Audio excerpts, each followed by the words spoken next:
One of the areas that I have real concern about, just because I hear about it so often, and it wasn't an issue when I was growing up, is a lot of young guys in particular approach me because they're watching a lot of really intense pornography. And then, another thing is happening. Guys are getting all this arousal from watching other people have sex.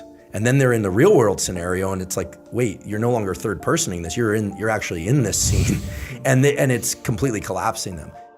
We have to take a step back and now knowing what we know about testosterone and dopamine and all these things and ask, what is pornography doing to the brain? People vary, but it should come as no surprise that a lot of these people have trouble with romantic interactions when they do happen. Their brain isn't conditioned to respond to those with no judgment whatsoever, right? I'm not here it's not a moral thing. I'm just talking about what I do is I look at things through the lens of biology. Pornography, it creates a strong dopamine rush. These are very primitive pathways that in some ways can overwhelm the dopamine system. Dopamine, it is a non-infinite yet renewable resource. What do I mean by that?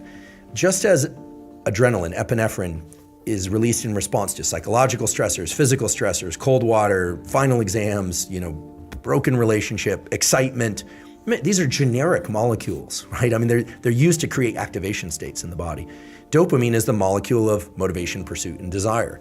If you have too big a dopamine release, for instance, after a big win, sometimes we feel a crash and we need some time to reset. And that low or depression, sometimes people make the mistake of going out and pursuing more dopamine.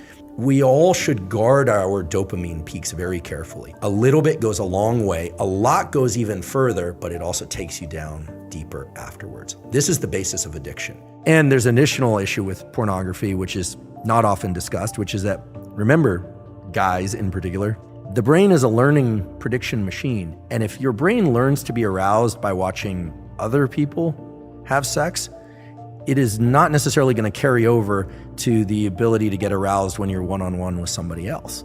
I'm not saying pornography as a stimulus is bad or good. What I'm saying is in its availability and its extreme forms, it's a very potent stimulus, and very potent stimuli of any kind, extremely palatable food, extreme pornography, extreme experiences like bungee cord jumping, those set a threshold for dopamine release. The higher the dopamine peak, the bigger the drop afterwards. And it's not that you drop to baseline, you drop below baseline.